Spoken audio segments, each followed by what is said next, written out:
agora você continua aqui com a gente, nós vamos rodar uma vinheta do quadro São Silvestre Corrida para Vitória. Hoje a gente vai falar sobre biomecânica e performance. Fica aqui com a gente, vinheta na tela então, em 1 minuto e pouquinho a gente volta. O que cabe em 15 quilômetros?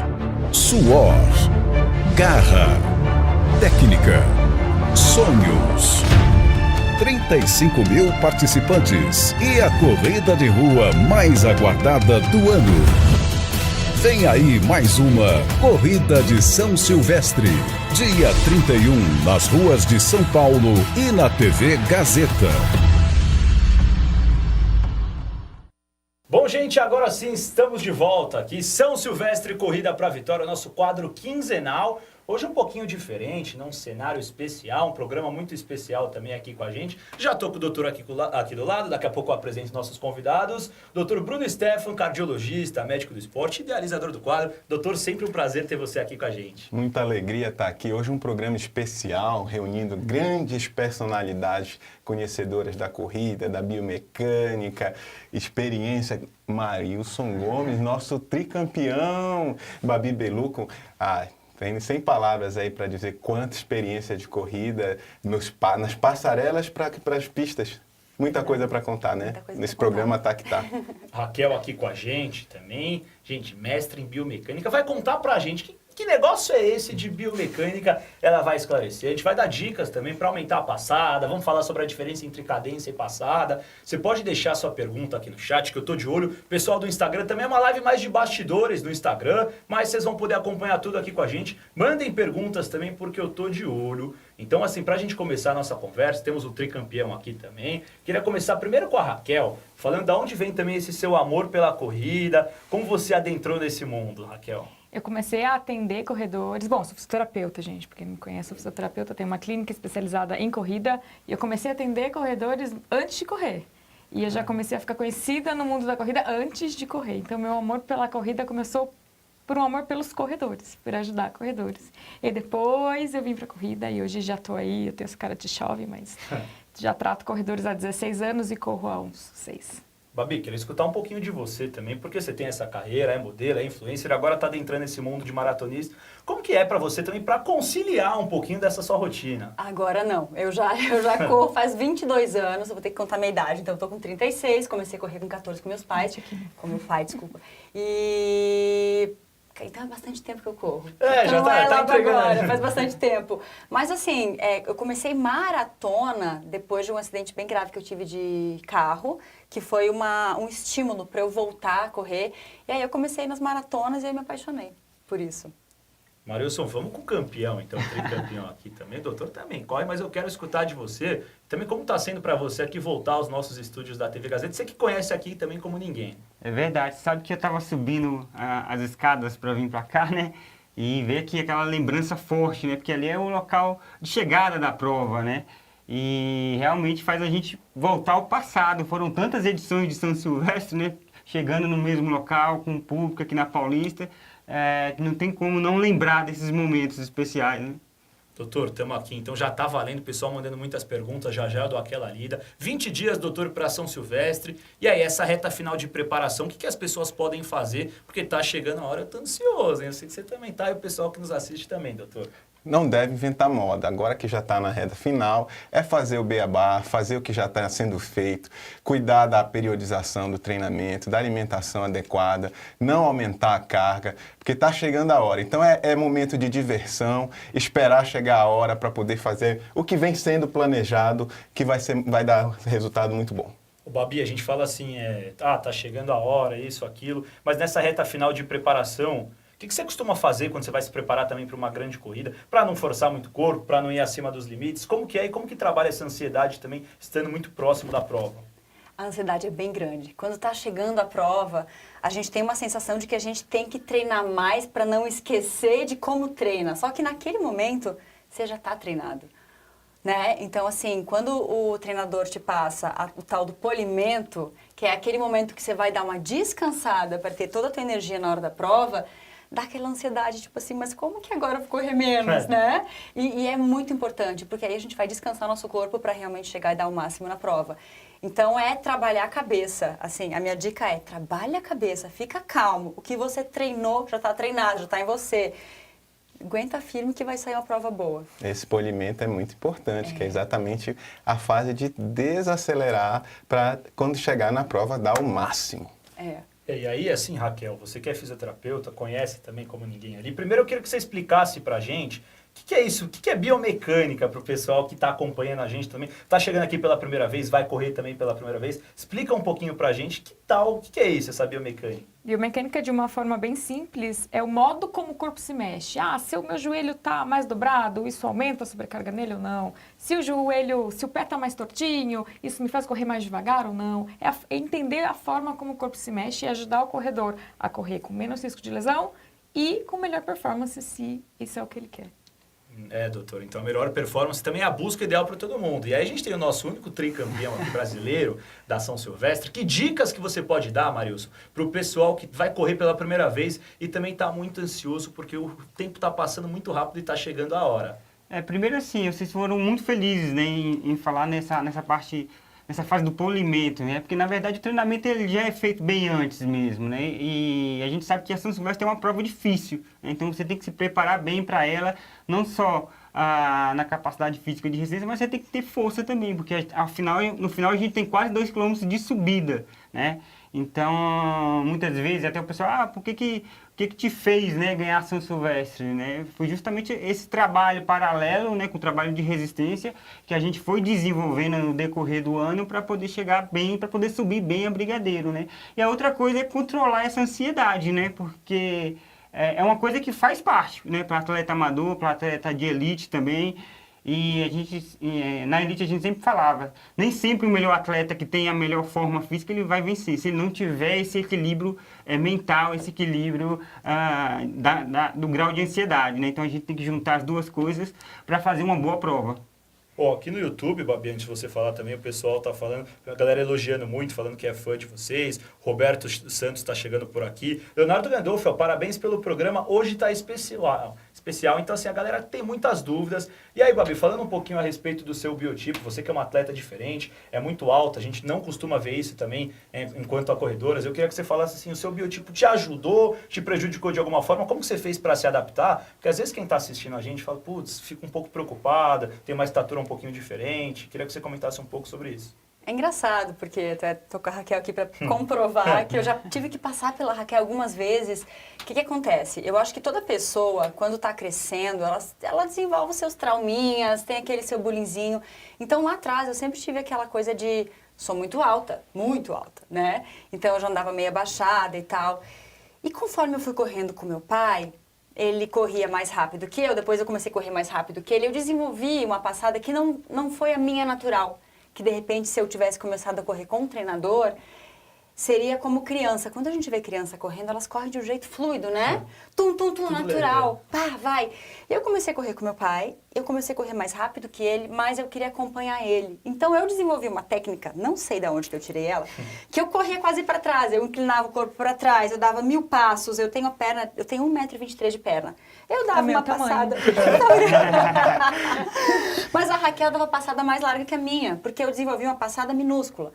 Então, assim, como o respeitar o teu corpo natural do jeito que ele cai, que é uma das coisas que a Raquel sempre fala, como o teu corpo cai pra frente, te ajuda. Agora, depois de anos-luz sofrendo com a minha passada ruim, com a técnica errada que eu desenvolvi, saí do meu natural, agora que eu tô começando a entender e valorizar a minha corrida natural, que é com o corpo mais pra frente, tô conseguindo utilizar as minhas pernas de um tamanho normal. Então, não quer dizer nada o tamanho. Não quer dizer, as pessoas falam, nossa, você é muito alta, você corre muito bem. Calma, não é por aí, eu tô desenvolvendo agora. Cansei de ser passada por muitas pessoas mais baixas que eu. E, então, assim, se você é baixinho e quer correr, não, você pode ser muito mais rápido que os altões. Mas altões, vocês podem ser rápidos também, não é isso? Tem lugar para todo mundo aí, é só saber deixar o seu corpo agir natural, treinar tudo que precisa treinar, fortalecer, que você vai chegar lá sim. Então, assim, a gente vai daqui a pouco ter algumas dicas do Marilson, do próprio doutor também. Mas, Raquel, falando em dicas, então, como que as pessoas podem aumentar a passada? Eu queria que você falasse um pouquinho da diferença entre cadência e passada também. Tá. Aumentar a passada vem com treino. A maior parte das coisas que fazem a gente correr mais bonito vem com a prática da corrida. Tentar ficar forçando a barra normalmente dá mais problema do que Não é legal. Não, depende do caso, mas assim, simplificando para todo mundo, assim, treina. Treina que uma hora passada vai aumentar porque você tem mais força, mais potência, porque você está mais acostumado com o esporte. É treinar. A diferença entre passada e cadência, na verdade, a cadência é uma característica da passada. Passada é assim, um pé bateu no chão, o outro bateu, isso é uma passada. É a distância entre um pé até o outro. Cadência é quantos passos você dá por minuto. Então, a Babi pode ter uma passada pequena e aí ela tem que dar muitos passos. Eu posso ter uma passada maior e eu tenho que dar... Desculpa, falei ao contrário. A Babi dá mais passos e eu dou menos. Isso é a cadência, entendeu? Então, a cadência é uma característica de uma passada. Passos por minuto, passos por né? minuto. Passos por minuto. E é até engraçado que a Raquel falou da beleza, porque muita gente fala assim, eu não corro bonito. E eu, por muito tempo, não corri bonito. Por quê? Porque eu corria com passada curta. E às vezes a pessoa quer correr com uma passada longa, mas ela não tá com a velocidade Que ela necessária. precisa, né? Ela tá correndo devagarinho, então não tem como ela dar uma passada gigante se ela tá correndo devagar. Então, às vezes, é um ajuste de velocidade e um treino, como a Raquel mesmo falou, do que a preocupação da beleza e do passo em si. Tem uma analogia que eu gosto muito, que é assim, não adianta você chacoalhar a árvore para fazer ventar. Então, as pessoas acham que aumentando a passada, elas vão correr mais rápido. E ao contrário, você dá uma passada maior quando você corre mais rápido. Então, você tentar aumentar a passada é como chacoalhar a árvore, entendeu? Na verdade, a gente tem que esperar o vento vir. Você tem Vai que... dar errado. Você tem que deixar o tempo acontecer, ir ganhando força, ir ganhando horas de voo na corrida, entendeu? Ô, doutor, e assim, trazendo para essa questão da passada, o fortalecimento da panturrilha ele é muito importante, né? Para ajudar a aumentar a passada. Eu queria que você falasse um pouquinho a respeito disso, da importância realmente de chegar lá com a panturrilha assim, que eu diria que a panturrilha tem que estar inteira ali. 1000% da panturrilha para você conseguir aguentar a prova. Não só a panturrilha, né? Porque a corrida, como um esporte de muita repetição, ela também exige muito da parte do core, do glúteo. O glúteo médio é um músculo que estabiliza o movimento da corrida, assim como a panturrilha também é importante, outros músculos são importantes. Então é interessante que a pessoa que quer exercer bem a corrida e não quer se machucar, que ela capriche no treinamento de corrida, na musculação, nos educativos de corrida, em todos esses músculos que envolvem esse esporte, que é de muita repetição. Então, quanto mais enredo ela tiver de treinamento, de musculatura fortalecida, menor a chance dela se machucar. Uma questão interessante também sobre a fase neural do aprendizado de cada esporte. Assim como os outros esportes, a corrida também tem uma fase neural. E que ela vai se fortalecendo, vai melhorando à medida que você exerce esse esporte. Então, o que a Raquel falou é interessante, porque muitas vezes a pessoa tenta correr com uma cadência de 180 por minuto, nem aprendeu a correr. Então, ela vai buscar 180 se ela não sabe nem correr a 160. Então, o cérebro ele vai se reorganizando, se arrumando, à medida que ele vai aprendendo com o tempo, com o treinamento. Então, a planilha de progressão gradual da atividade ela é essencial para que você permita essa fase de aprendizado neural. E com a evolução, a pessoa naturalmente ela vai chegar na cadência adequada para ela. Ô, campeão, a gente tem falado aqui a respeito de aprender a correr. Queria que você falasse assim, como que você aprendeu a correr e depois também falasse um pouquinho qual que é o segredo para se manter em alto nível tanto tempo, porque assim, você é multicampeão, venceu a Maratona de Nova York, tá no Hall da Fama de lá, inclusive, venceu o Pan-Americano. Queria que você falasse um pouquinho, então, como aprender a correr e depois, assim, qual que é o segredo para se manter em alto nível tanto tempo? Então, eu acho que tem uma coisa que a gente tem que ressaltar aqui. A primeira coisa, assim, a gente comete algum erro, né? O maior erro, aliás, que os corredores cometem é quando eles querem fazer uma cópia de alguém. Né? Então, por exemplo, eu quero correr como fulano corre, né? Como ciclano, ou como os africanos, né? Só que cada um, né, tem o seu estilo, a sua mecânica de corrida inicial. Dentro da sua mecânica de corrida, se eu estiver errado, você pode me corrigir. Né? O que pode ser feito para ser melhorado, né? Então, assim, eles erram muito nisso, né? Então não adianta... no começo eu fiz isso também, eu confesso para você. Eu vi os outros correndo, eu quero correr igual, né? Só que o correr ele tem que ser tão natural quanto o caminhar, né? Se isso estiver te fazendo confortável, você pode ter certeza que vai ser a melhor técnica, né? A melhor mecânica de corrida. É lógico que com o passar dos anos, como o doutor disse, a gente vai aprimorando isso, né? Você vai fazendo os trabalhos, e aí essa parte neural, como o doutor citou, é extremamente importante, porque é ela que vai fazer com que a corrida seja natural, né? Então você vai fazendo trabalhos para melhorar a mecânica, para melhorar as fases da corrida, e isso vai melhorando o resultado também gradativamente, né? Então assim, o pessoal tá mandando muita pergunta, já eu dou aquela lida também. Você que ainda não deixou o like, pode participar aqui com a gente, manda muito comentário, manda o like, doutor, porque é crucial o like aqui para ajudar o nosso programa, né, doutor? Senão ele não acontece. Raquel, então falando sobre preparação, que tipo de dicas a gente pode dar para quem tá muito nervoso no pré, durante e o pós a prova? Porque o pós também é muito importante, ainda mais porque é o último dia do ano, o pessoal já quer meter o louco por aí, né? Quero que você falasse um pouquinho das dicas que a gente pode dar do pré, durante e após a prova também. O pré, como a Babi já falou, não inventa moda, e como eles já falaram. Faz o que você sempre fez. Come parecido, usa o tênis que você já treinou. Não inventa moda. Até a meia, não inventa meia nova. Tudo que você já fez, só repetir. Mais confortável possível. Isso. E coisas que não testam. O dia da prova não é o momento de testar coisas novas. É fazer tudo que você já fez, só entregar o que você já treinou. No dia da prova, como a São Silvestre é muito grande, a minha dica é chegue cedo, para não chegar esbaforida, meu Deus, onde está aqui a minha entrada. Chega cedo, é bom que não começa tão cedo, né, para quem não é elite. Chega cedo, isso vai te dar tempo de chegar, ficar calmo lá. E a prova tem uma vibe tão gostosa, acho que é difícil na São Silvestre você ficar muito tenso, assim, só se você for para performar. E no pós-prova, também é curtir. Beber muita água, São Silvestre é muito quente. E, Marilson, eu corri a primeira vez ano passado. E eu já corro há um tempo, eu nunca tinha corrido a São Silvestre. Ninguém tinha me falado quão dura é a prova, mesmo para um amador. Porque a gente vê a elite subindo a brigadeiro, né, no pau. Mas para um amador, eu achei a prova dura. Eu falei, cara, eu fui de sainha cor-de-rosa. Eu fui para brincar. Mas falei, gente, que prova dura, porque é muito quente. Então, assim, beba água no pós-prova também, porque você vai estar muito cansado. Come alguma coisa, porque o pós, não, mesmo que seja festa, é uma prova dura. É dura e o percurso engana bastante, né? Porque a primeira metade, ela é mais fácil, né? Então desce muito e depois do quinto quilômetro começa a subir. Mas falam da Brigadeiro, mas tem várias subidinhas. Tem várias subidas antes, eu tava né? esperando a Brigadeiro, gente, mas tá tendo subida aqui, eu tô metendo nesse negócio. Então, assim, beba água, coma bem e São Silvestre é para ser feliz. Algumas pessoas não gostam da São Silvestre, vocês estão errados, brincadeira. Porque falam, não dá para correr. Cara, São Silvestre não é uma prova... Para desfrutar, gente. Não é o cenário ideal para você falar, eu quero fazer o meu melhor tempo nos 15 quilômetros. Porque é muita gente. Eu acho que cada prova tem a sua característica. E a principal característica da São Silvestre, para quem larga no nosso lugar, não no lugar do Marilson, é se divertir, é ser feliz. Então, vamos alinhar expectativas, porque é uma prova incrível para você se divertir. Ô, Babi, o que você acha que muda da São Silvestre para as outras maratonas? A gente sabe que você percorre cerca de 100 km por semana, é muito experiente nesse mundo de corrida. O que muda, então, da São Silvestre para outras maratonas aí até ao redor do mundo? Você sabe que eu nunca corri São Silvestre, né? Quero correr, Tem a mas primeira até vez pra hoje... tudo, né? Até hoje não corri ainda. Mas eu acompanho sempre. Inclusive, eu assisti a São Silvestre quando eu comecei a correr lá com meu pai, lá anos atrás. E pra mim, é a corrida da virada do ano. Uma coisa que eu sempre gostei de assistir. A galera fantasiada, como a Raquel foi de sainha.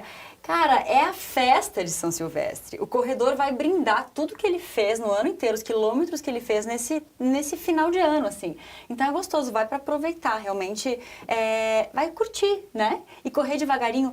Cara, é gostoso. Tem gente que fala, não gosto de correr. Eu adoro correr devagar. Até aproveita porque mais, você aproveita às vezes, mais, exato. E acho que a principal diferença é que são 27 quilômetros a menos. Tem esse pesa pequeno também. detalhe. Coisa pequena. Faz diferença, Marilson? Opa, que diferença, né? Um detalhe importante também, que é peculiar a São Silvestre, é a vibração e a torcida que te acompanha desde o início até o final. São muitas pessoas ali te admirando, te dando aplausos. Então, essa energia, ela é única. A saída do túnel ali, né? Nossa, é muito Até legal. arrepia. Tem É na minha demais. clínica, tem uma foto da São Silvestre, assim. Todo mundo olha e fala, onde é isso? Que é muita gente torcendo, assim, ali em cima E do você túnel pensa que vai desistir, vai subir o viaduto ali. Mais de 35 mil pessoas. E aí tá todo mundo ali, vai, vai. E não para de dizer, vai, vai, vai. E isso é motiva muito. demais, Pra quem tá ali demais. na pele, sentindo a força e fazendo a força, uma motivação vai e muda tudo. Eu acho Muda que demais. um dos trechos também mais especiais é na Brigadeiro também, né? Que fica muita gente assistindo ali o final. E a gente vem já cansado já de correr. E aí é o que você falou, né? A motivação vai lá em cima.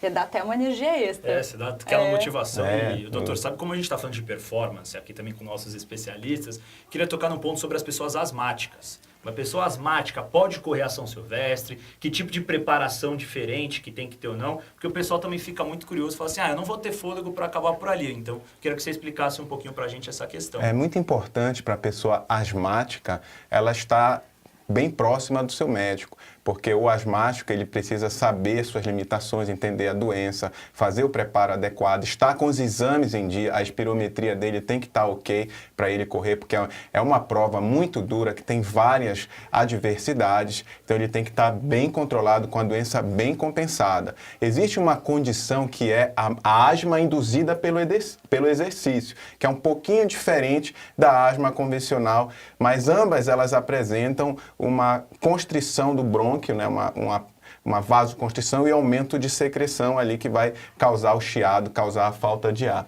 Para esse tipo de asma induzido pelo exercício, também existem algumas manobras, algumas técnicas que a gente pode adotar antes da prova, como o uso de um broncodilatador, um corticoide, que vai diminuir a chance dele ter esse tipo de complicação durante a prova, que vai provavelmente fazer com que ele tenha perda da performance e do rendimento dele.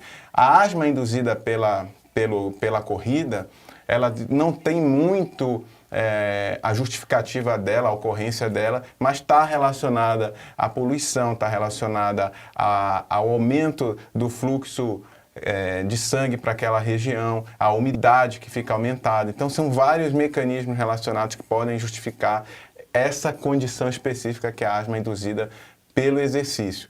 Mas é importante que ele esteja próximo do pneumologista, do cardiologista, do médico que está cuidando dessa questão, que ele pode sim, estando com a doença sob controle, desencadear uma prova com sucesso. Chegou uma pergunta aqui pra gente no nosso YouTube, Raquel, falando assim, Paulo Fante, como diminuir as dores no tornozelo durante a corrida? Usar palmilha ajuda na performance durante o trajeto? Não, a palmilha não ajuda na performance. E como diminuir a dor no tornozelo? Mas que dor é essa? Por que ela tá aí? É tipo... Tem que se consultar com a... Eu responder, dar um tiro no escuro, assim, pode ser desde uma tendinite, você só um exemplo drástico, pode ser uma tendinite, mas pode ser um tumor no seu osso, como é que eu vou saber? Entendeu? Então a gente sempre tem que ter um diagnóstico para ter um tratamento adequado, mas palmilha não aumenta rendimento. Não E assim, sobre o rendimento. calçado, pra gente entrar nesse assunto, e aí depois a Babi fala, o Marilson também, o próprio doutor, que tipo de calçado é recomendável para uma prova como essa? Tem um calçado específico? O que assim, a pessoa vai no gosta, confortável? vai no confortável, o que ela já treinou, como falamos, não vai ganhar de Natal no mix secreto da firma e correr a São Silvestre. Um que ela esteja habituada e hoje a gente sabe que calçados, tênis de corrida com placa de carbono ajudam um pouco no rendimento, mas, de novo, a São Silvestre não é talvez a prova para você ir render, só se você largar na elite ou muito lá na frente, na área VIP. Então é o tênis com o qual você se sinta confortável. Você tem, eu imagino, Babi, que você tem o seu ideal assim também. Que tipo de dica você pode dar para o pessoal, até para o próprio Paulo que está perguntando aqui, sobre calçado na hora de escolher aquele ideal para correr, seja maratonas, ou seja São Silvestre, que não é maratona, mas é uma prova muito intensa? Eu acho que assim, ultimamente a gente vem comprando muito tênis online, né? Porque facilita a nossa vida e tal. Mas eu sou muito do contra. Eu acho que você tem que entrar na loja, você tem que provar, você tem que estar vendo se o teu dedão não está batendo lá na frente, porque o tamanho tem que estar exato, porque a corrida é muito tempo em cima daquilo. Então, assim, você tem que estar confortável, você tem que sentir que o tênis faz parte de ti, não é um troço que está maior ou menor, não pode te incomodar. O teu tênis tem que estar ou te ajudando ou neutro. Porque se ele estiver te atrapalhando, pode ser um grande problema para você. Então, assim, eu já corri com tênis que machucou meu pé. E acabou com a minha corrida. Então, assim, tem que estar confortável. Ah, e tal pessoa adora esse tênis. Pode ser que para aquela pessoa seja muito bom, mas para você não. Então, você tem que testar. E eu sou da seguinte opinião, a panela velha que faz comida boa. Como a Raquel falou... Não dá para inventar moda. moda. Não inventa moda. Não vai comprar um tênis hoje, porque tá todo mundo usando, que hoje em dia tá na moda, né? Nossa, todo mundo tá usando esse tênis. Espera. Comprar na semana da prova esse roda tênis para correr. antes, e depois se você tiver certeza que tá legal esse tênis, tá fazendo parte do teu corpo, você manda bala na prova com ele. Senão, Lembrar, não. né, que é um movimento de repetição e um mínimo incômodo, o mínimo, que seja um cadastro apertado. Se você multiplicar isso por 15 quilômetros, ferrou. No calor, devagar, Ferrou. Então, risco de lesão, todos né? se um tênis está com o mínimo de desconforto, reveja, porque isso vai muitas vezes até prejudicar a tua performance, às vezes acabar com a tua prova. E até um detalhe que assim, que ele até falou do cadarço amarrado, é ter essa preocupação que muitas vezes a pessoa que começa a correr ainda não tem. Tenha certeza de que você amarrou bem o seu cadarço, porque não tem coisa pior e que mais quebra a nossa cabeça do que tu ter que sair da prova para amarrar o Quebra o cadarço. mental, né? Ou de repente você tropeçar. Então assim, amarra Destrói o bem, mental. dá 3 nós. É melhor depois é difícil para tirar o tênis do que ele dá soltar 3 no nós? meio. Eu dou 3 nós e enfio o cadarço pra Meu dentro. Deus. Bota um cadeado com senha. Ainda Você dá passa quantos uns nós, paradrapos Marilson? assim, né? Dois e coloco o cadastro, né, lá na frente lá. Então, Como você costuma fazer, Marilson, quando você vai correr assim? Também dá aquela amarrada, passa até fita. então, mas eu faço isso que o doutor falou também, né? É importante também a gente não deixar muito folgado, mas também não apertar demais. Porque se você pressiona o seu pé também, você pode causar uma dor incômoda no pé também. Então geralmente eu amarrava o meu tênis e aí eu fazia o aquecimento, né? Dava tempo para ver se estava confortável. São mínimos detalhes, Ter né? o mínimo de detalhes para ter o conforto, né? Durante a... Marilson, vocês correm com tênis novo à prova, novinho, tipo, saído da Não, caixa? era isso que eu ia falar É. também. Então, o tênis que eu corria, né, eu usava algumas vezes, Tá. né, em alguns treinos, né? Então, por exemplo, eu fazia 2 ou 3 aprontos com eles e aí eles ficavam encostados só para competição. Tá. Então, na minha época não tinha esses tênis de placa que tem hoje, né? Então, a gente tinha tênis que tinham os perfis diferentes, baixo, mediano. Hoje você faz tudo com tênis mais alto, né, que é o tênis de placa. Mas mesmo o tênis de placa, aí que você tem que guardar mesmo, né? Porque é um tênis que acaba rápido, ele não absorve bem o impacto depois que você já usou bastante. Então tem que ter esse cuidado também com o tênis, né? E aquilo, é usar o tênis confortável, né? Não dá pra ficar comprando um tênis só porque alguém comprou, só porque alguém falou que é bom. Realmente você tem que usar, tem que ir na loja, tem que treinar depois com ele, né? Pra colocar pra competição, pra ver se realmente vai ser um tênis de competição. O campeão, e também você falou, a Raquel pode comentar um pouco sobre isso, a própria Babi, o doutor, parte mental, né, gente? Porque o mental é o que faz a diferença na prova. Também, qual que é a sua estratégia na hora de uma corrida ali? Como trabalhar bem esse mental para você se manter focado? Porque como a Babi falou, putz, se o cadarço desamarrar, já quebra toda a sua prova, já bate o nervosismo. Rapaz, eu acho que pra mim isso veio de forma natural, né? Assim, eu tive uma equipe multidisciplinar, né? Então, que me ajudou bastante, mas... Como eu comecei a correr muito cedo, desde os 12 anos, e sempre competindo em alto nível, né? Viajando para fora do Brasil, nas competições internacionais. Então eu fui me adaptando a isso, mas assim, é uma pressão, é difícil. Principalmente aqui na São Silvestre, né? A gente fala, entre nós mesmos, os brasileiros que tinham chance de ganhar, é a competição mais difícil que tem. Porque a gente sabe que é a mais popular, né? Que é a mais assistida, né? Que traz um retorno muito grande, então... Assim, pra gente era como se fosse uma Olimpíada, né, competir aqui. E por isso que é difícil ganhar São Silvestre, né. Eu já vi atletas treinarem melhor do que eu, mas no dia da competição eles não conseguiram desempenhar, né, tudo aquilo que treinou. É justamente por isso, tentar controlar essa tensão, essa pressão toda e fazer aquilo que foi treinado, né. Que é isso que faz a diferença entre ganhar, entre fazer uma boa prova, né. Babi, eu queria que a gente entrasse um pouquinho nessa parte de alimentação. E aí também chegou uma pergunta, primeiro para o doutor responder aqui. Pergunta direcionada, ó. Marisa está falando assim, tomar gel de carboidrato é indicado pelo fato de ser uma prova longa? Em quais quilômetros tomar? A Marisa pergunta aqui, doutor. O gel de carboidrato, ele é importante sim, porque o carboidrato é uma fonte de energia necessária na atividade, principalmente longa. Naquelas pessoas que não têm condicionamento ainda adequado para a prova longa, por volta a cada hora é interessante que ele reponha um gel de carboidrato que vai fazer render a prova dele.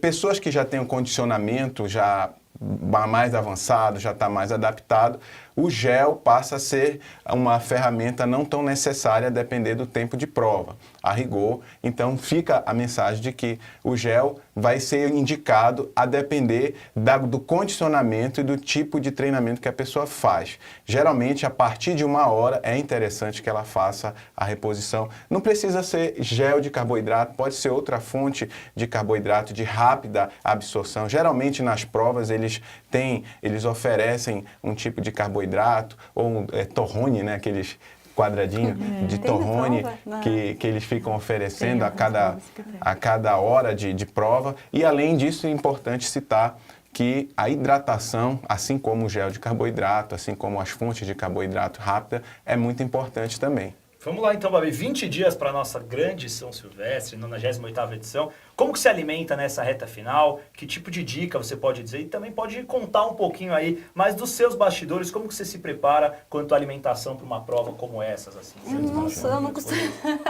não sou a melhor pessoa para falar disso, porque assim, como a minha escola eu sou modelo também desde os 14 anos de idade, então eu tinha uma dieta meio faquir. Então eu não sou a melhor pessoa para falar de alimentação de corredor, porque a alimentação do corredor tem muito carboidrato. E eu sempre fui muito low carb, eu sempre comi pouco carboidrato. Então, eu não sou um parâmetro meio a ser seguido, assim.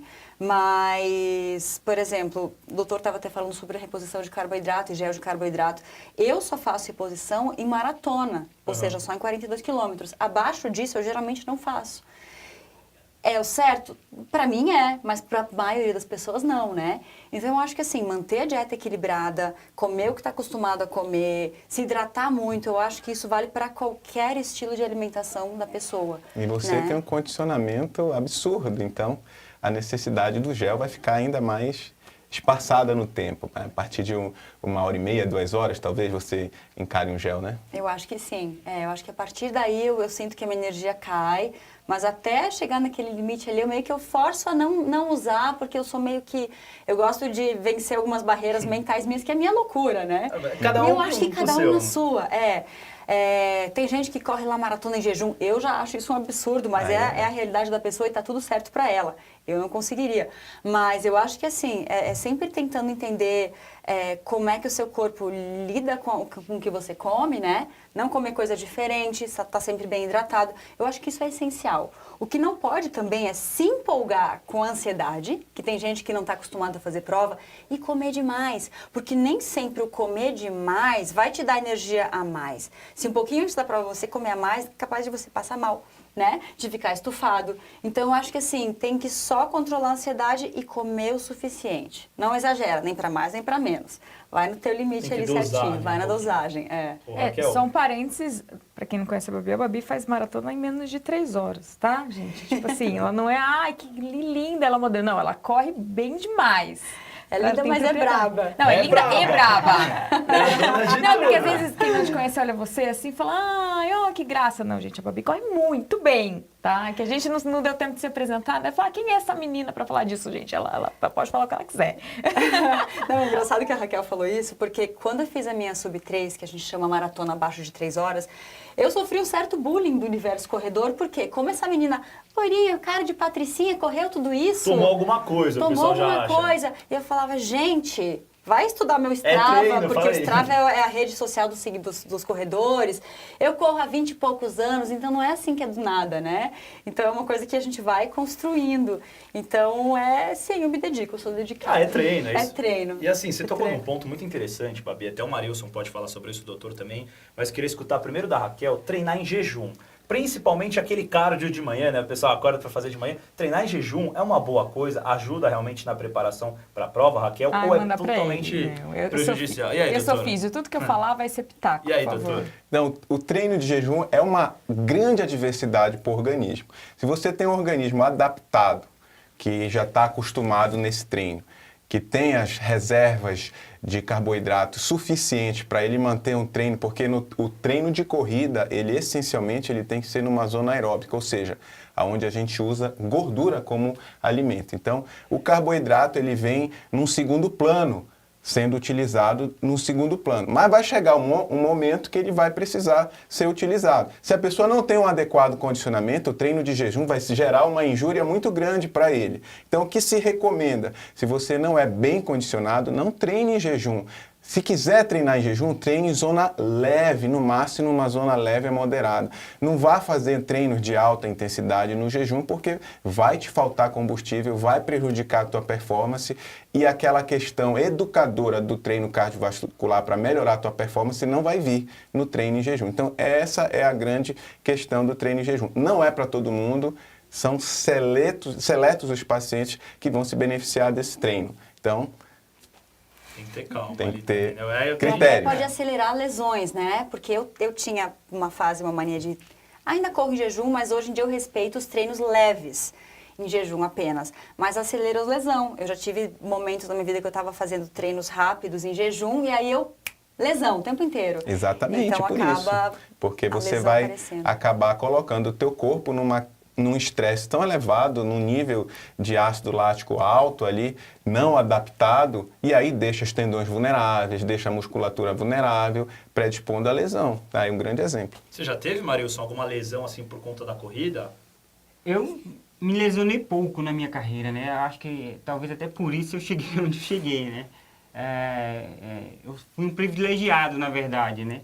Porque a corrida em alto rendimento gera várias lesões, né? A lesão mais séria que eu tive foi no joelho, eu fiquei uns 2, 3 meses parado, foi uma lesão antes da Olimpíada, mas em geral eu não me lesionava, né? Mas eu tomava os meus cuidados também, né? Eu fazia os treinos regenerativos, né? Então eu me cuidava na fisioterapia, né? Então eu fazia massagem, fazia o balde de gelo lá depois dos treinos mais duros, né?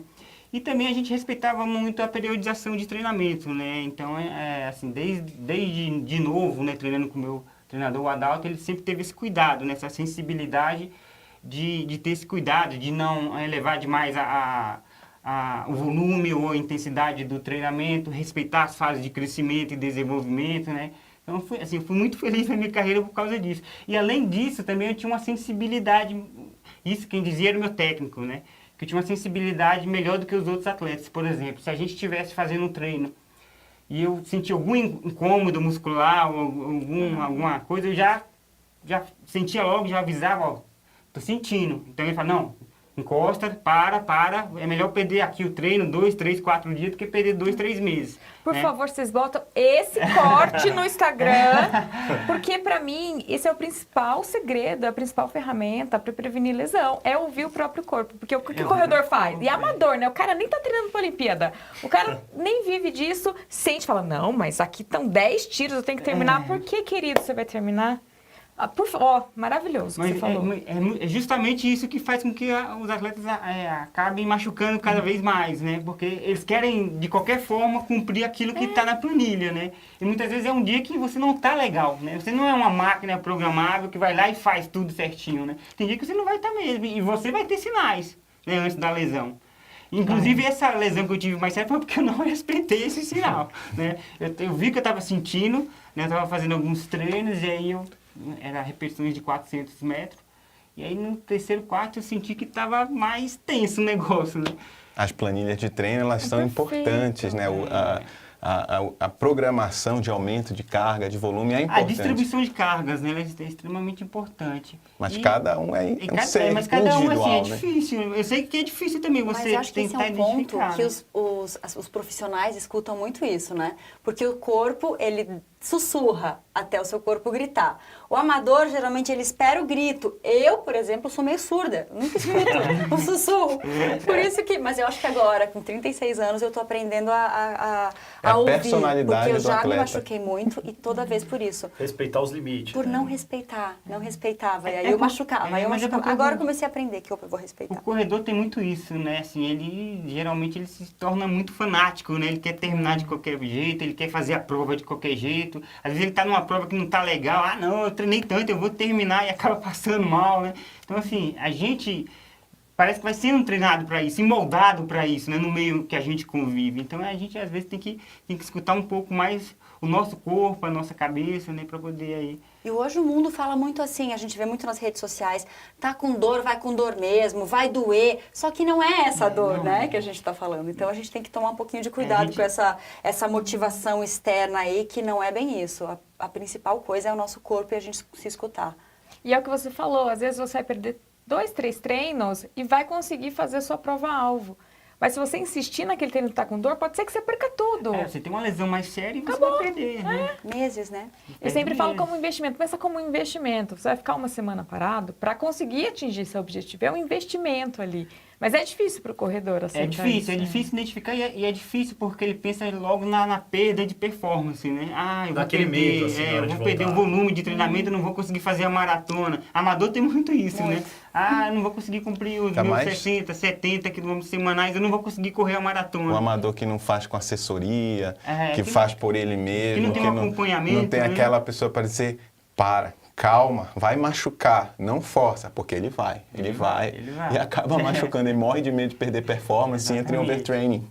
Ô, Raquel, e assim, perder performance. Pro pessoal que acabou de se lesionar, por exemplo, tá voltando agora a 20 dias da prova, tem algum exercício caseiro? Às vezes não dá tempo, é atleta amador, não dá tempo de ir numa físio. Que tipo de exercício caseiro dá pra gente fazer em fortalecimento de tornozelo ou de joelho, de repente? Porque assim, eu sinto que tem um certo medo do pessoal, principalmente atleta amador, a hora que se lesiona, de voltar a correr, já quer voltar em alto nível, como a gente tá conversando, bate aquele medo, e se eu me machucar de novo? Acho que ao invés de falar de fortalecimento caseiro, eu vou falar como deve ser esse retorno. Ele tem que ser gradativo, porque, vamos supor, um mês sem correr, você não dá para voltar como se nada tivesse acontecido, porque isso representa um aumento brusco. Toda vez que a gente faz aumento brusco, a gente se expõe a mais risco de lesão. Então tem que voltar na manha, o que é difícil também. Às vezes um corredor super experiente, maratonista, fala, mas eu vou correr 5 quilômetros. Vai, querido, vai. Mas é porque é passinho por passinho, é só indo devagar. Então um retorno gradativo, ele é muito importante. Há 20 dias da prova, dá para correr a prova. Talvez não vai ser a prova da sua vida, mas indo aos pouquinhos dá para correr tranquilo.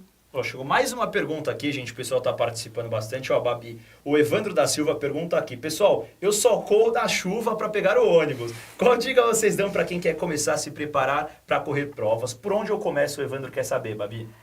Cara, eu acho que assim, a primeira coisa sempre é procurar um profissional, né, para te indicar o jeito certo e você não cometer erros, por exemplo, que eu cometi lá atrás sem treinador.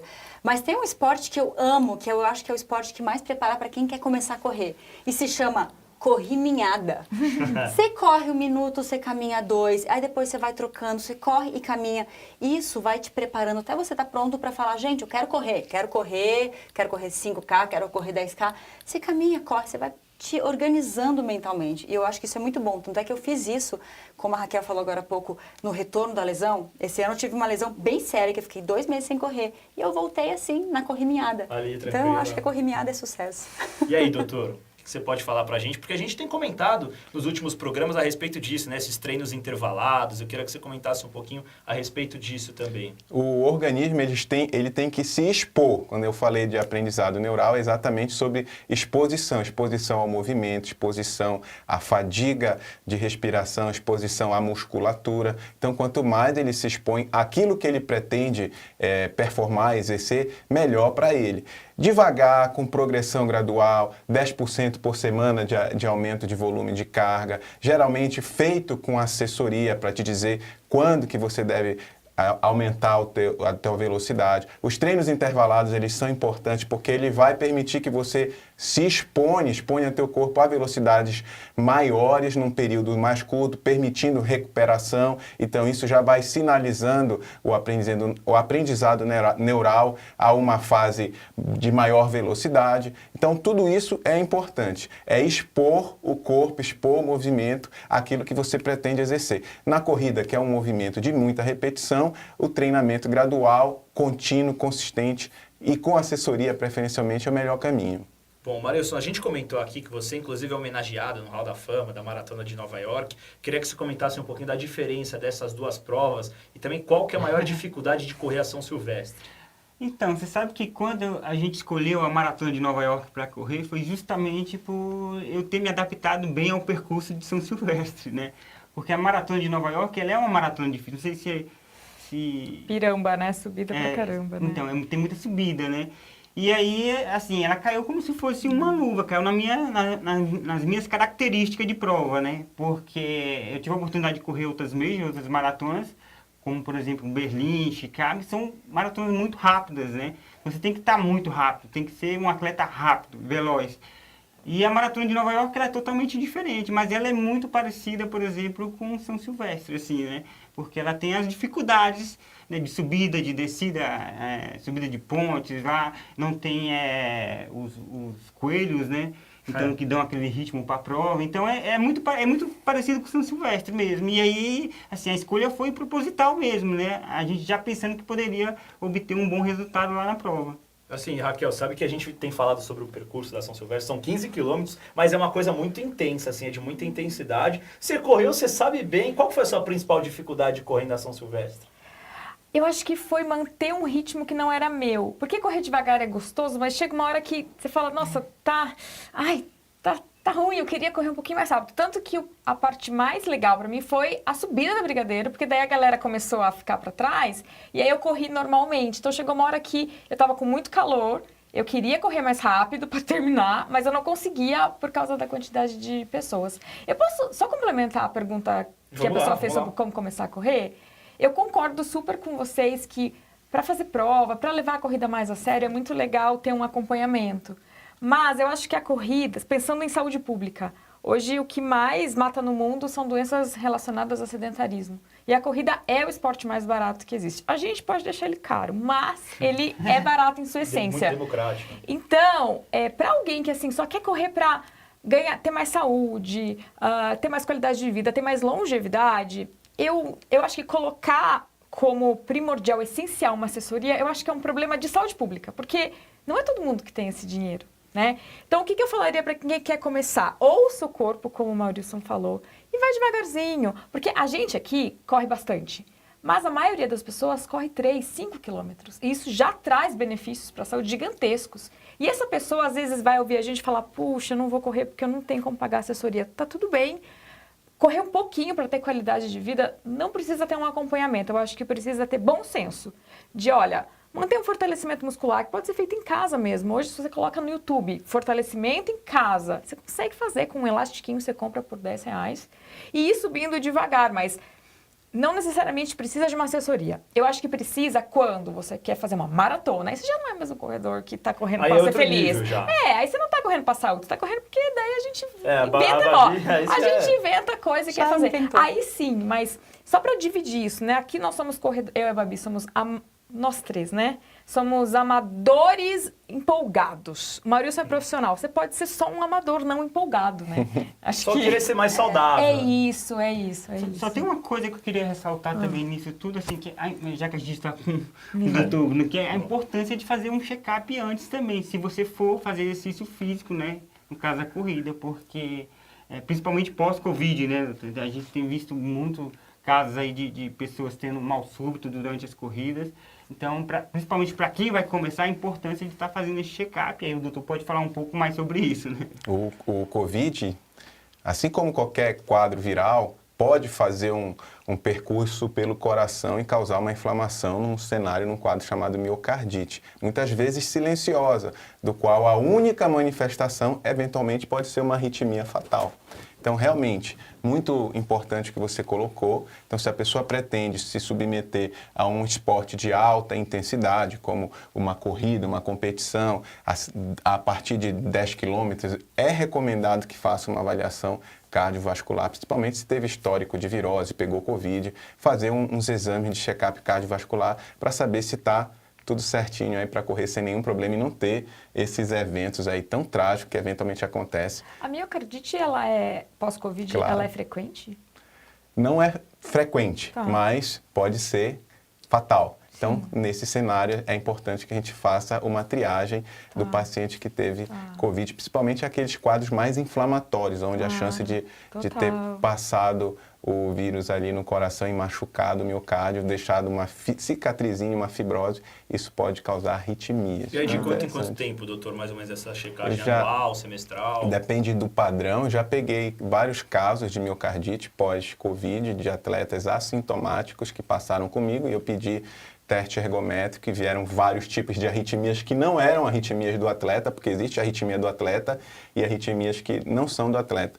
E aí, no estudo, a gente viu que tratava-se de uma miocardite através da ressonância cardíaca e ele precisou ficar acompanhado por meses. Isso varia muito do nível de inflamação que causou, do nível de fibrose, da repercussão daquela inflamação no coração e, às vezes, precisa fazer um tratamento ablativo, que seria fazer queimar aquelas zonas de arritmia, fazer um estudo eletrofisiológico para fazer a ablação e o tratamento definitivo. Outras vezes o organismo ele já se organiza, debela a inflamação e a pessoa passa a voltar a treinar normalmente. Mas aí é preciso fazer e manter o acompanhamento com o especialista, com o cardiologista do esporte. Posso fazer outra pergunta? Claro. Vamos lá, estamos aqui para isso. O que eu tinha lido, por favor, me corrija, já que você é muito mais da área, é que essas mortes súbitas na corrida, a grande maioria, é claro que vão ter algumas relacionadas a miocardite, mas a grande maioria são eventos que não seriam detectados em um exame, são eventos não aleatórios, mas problemas de anatomia, variações anatômicas não detectáveis. Isso é real ou não?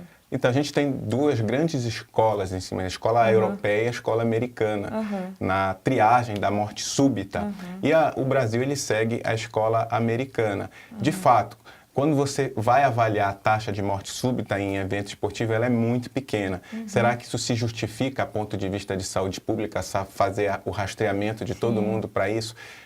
A rigor, não. Mas uma vida que você salva... Total. Vale. Não, eu acho que o ponto é, por exemplo, eu tive Covid. Puxa, a gente sabe que Covid dá questões cardíacas, é super importante ter um acompanhamento. Ou eu tenho caso na família de morte súbita, ou eu tenho trombofilia, por exemplo, eu tenho uma doença esquisita, né? Aí eu acho que é essencial, de fato, a gente procurar. Mas, de novo, eu acho que quando a gente fala assim, não faz atividade física antes de fazer um check-up, quem tem condições no Brasil de fazer um check-up? No Brasil, todo tipo de esporte de alta intensidade tem a política de fazer Tem? Ai, isso. que bom. No Precisa. SUS?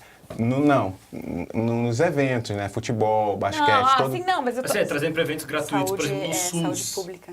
Não, assim, tipo, uma pessoa ouvindo Aí- a gente, falando assim, puxa, eu quero correr 5 quilômetros. Aí, de novo, entra no... Infelizmente- entra de novo, não vou correr porque não vou fazer exame e posso morrer. Mas a pessoa tem muito mais chance de morrer ficando em casa, entendeu?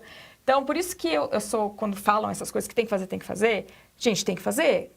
Óbvio, né? Se tem oportunidade, se tem condições, Sim. se tem sintoma.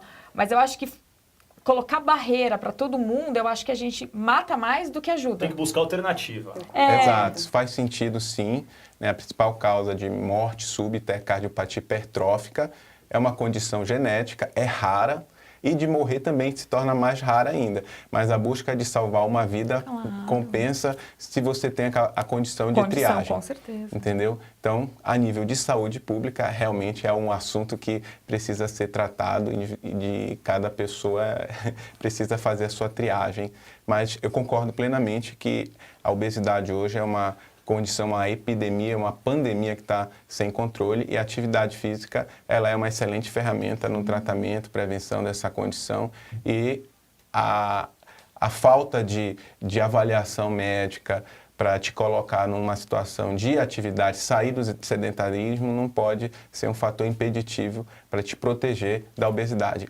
A questão de te levar à redução de fatores de risco relacionados à obesidade, a vantagem é muito maior de você sair, fazer uma atividade física, do que esperar fazer o check-up e o ok para poder iniciar. Dá para buscar, né, Babi, soluções caseiras, como a gente tem conversado também, para dar um jeitinho ali e não ficar parado. Acho que isso é o mais importante da nossa conversa. Correminhada ali. A correminhada, por exemplo, né, a maior chance da pessoa ter eventos cardiovasculares são em zonas de alta intensidade. Então, geralmente, a pessoa ela não vai começar e buscar a zona de alta intensidade. Ela vai na caminhada, na corrida leve, no trote, e isso geralmente costuma ser seguro.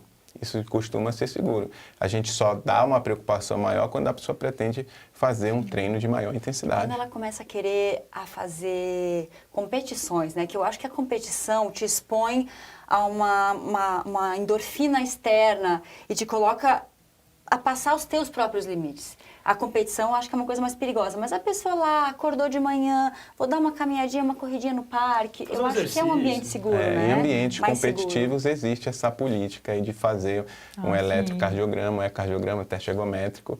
Eu já fui médico do São Caetano, já fui médico do Oeste de futebol e eu tinha que dar o aval para que o atleta pudesse competir a temporada. Quantos quilômetros você fazia por semana, Marilson, num ciclo de maratona no máximo? Assim? Eu cheguei a fazer 210 quilômetros, né? Nossa, me senti semanais. pequena agora que Caramba! mas é eu costumo Mas fazer tem corredores 100. que fazem mais, por exemplo, né? Tem africanos que eu ouvi falar que fazia 300 quilômetros por semana, né? Então, é aquilo que a gente estava falando novamente. Um né? volume brutal. E aí, assim, o perigo da cópia, né? Porque muitas vezes a gente vê, o africano faz isso, vou fazer a mesma metodologia de treinamento, vou trazer para mim. São coisas totalmente diferentes, né? O coração dele é desse tamanho. Com certeza uma pessoa no seu nível precisa de um acompanhamento, tem que dormir com o cardiologista ali do lado. Se fizer um eletrocardiograma dele, né, vai ter alterações relacionadas ao coração do atleta que um médico que não tem treinamento nessa parte de esporte vai olhar e vai se assustar. Meu Deus, precisa de um marca-passo. Está acontecendo. Precisa de um arritmologista. Eu acho que com relação à anatomia não, porque eu fiz alguns exames de imagem, né, e o tamanho era normal, mas tinha o fato de bater mais devagar, mais intenso, né? Tinha Coração coisa, né? eficiente. Muitas Frequência vezes, cardíaca baixa. o médico que não é do esporte, muitas vezes, né? Olhava teu eletro. Você tá tendo algum problema aí, Vou te encaminhar aqui, hein? Então, a minha frequência basal chegava a 28. 28, ó, pra vocês terem uma ideia, né? 28 de frequência cardíaca. Um atleta, ele tem a musculatura tão boa, que 28 batimentos por minuto é capaz de atender toda a demanda muscular dele. De tão boa qualidade que é o músculo dele. E o que acontece? Uma coisa interessante. Ele para de correr. Esse batimento de 28, ele não vai subir na mesma velocidade que o músculo dele vai entrar em descondicionamento. Então, a musculatura vai descondicionar e o batimento não vai acompanhar. Então, eventualmente, ele pode ter sintomas de tontura se ele simplesmente parar de correr. O batimento dele vai ficar 32, 33, ele parou 6 meses, vai para 44, ele vai subir uma escada, a musculatura da perna, do corpo ainda já desadaptada, destreinada, vai fazer com que ele tenha eventuais sintomas. Aí ele procura o cardiologista. Mas o coração dele, vamos imaginar Maurício aqui no podcast velhinho. O coração dele, ele leva essas adaptações até o fim da vida? Demora a desfazer, Ai, destreinar, que lindo. demora muito. Isso pode ser um problema, eventualmente. Mas você sabe que nos primeiros meses que eu parei, né? Porque quando eu parei, eu falei, não, vou parar total. Né? Fiquei 20 e poucos anos correndo. Quero férias. E aí eu ficava deitado lá às vezes, né? E do nada eu vi meu coração dar aquela acelerada assim, sabe? Opa, levanta, você tem que fazer alguma coisa, tá muito parado, né? Então, e aí foi passando com o tempo, né? Mas esse destreinamento, né? Ele é muito importante, principalmente para um atleta de alto rendimento, né? Para ter aí as funções normalizadas, né? Eu acho que as dúvidas elas estão bem sanadas aqui. A gente está precisando chegar na reta final, gente. Por mim, eu ficava aqui a tarde inteira, vocês também, mas para a gente encerrar, temos que aproveitar a presença do Marilson. Vamos ver se ele não pipoca. Para quem acabou de chegar por aqui, a gente vai fazer um papo reto com você, Marilson. Nossa. Vou te fazer uma pergunta, você tenta responder em uma palavra. Se não der, tudo bem, porque às vezes é complicado. Mas papo reto, então, com o Marilson, tricampeão da São Silvestre, maior nome da história da São Silvestre. Eu falei que não é de complicar, mas deu uma complicada, hein? Qual o maior nome? Maior nome da história da São Silvestre. Isso. O nome não, Poltergar, né? Poltergar? Das 3 São Silvestres que você venceu, qual foi a mais especial? A primeira, porque já era uma coisa que eu buscava há muito tempo, né? Já tinha subido no pódio 3 vezes, né? Já tinha sido vice-campeão. Então, assim, você fica com aquela tensão de querer vencer e aquele momento não chega nunca, né? Então foi como tirar um saco de cimento das costas, né? Maior maratonista do Brasil? Agora você pegou.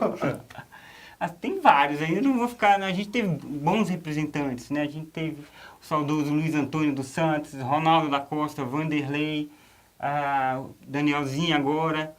Então a gente teve muitos Pra não ser representantes. injusto ali, né? Não, vários. Qual prova é Vamos mais colocar difícil? Marilson na lista. Marilson! Por favor. Tem que se Coloca na valorizar. lista, coloca na lista. Qual prova que é mais difícil? A Maratona de Nova York ou a São Silvestre? Aí depende do ponto de vista, né? Como eu te falei, correr em casa aqui é muito difícil, principalmente se você tem condições de vencer a prova, né? Existe uma pressão muito grande, né? Uma pressão popular dos corredores e tal. Então, aqui é mais difícil. Lá eu corria mais tranquilo, lá em Nova York, né? Mas, assim, são provas que têm uma elite muito forte, né? Tanto aqui quanto lá, né? A própria São Silvestre, ela mantém essa tradição também, né? Eu até falo, muitas vezes os atletas reclamam, vem quenianos, vem africanos fortes. Só que isso faz valorizar a vitória também, né? Se você ganha, como o Emerson ganhou do Portegá, né? Como eu venci do Robert, tirou do Martin Léo, o próprio Ronaldo da Costa. Isso faz a nossa vitória ser valorizada, né? Então isso é muito bacana também. Ela não pode ser uma prova fácil, né? Porque também não tem graça, né?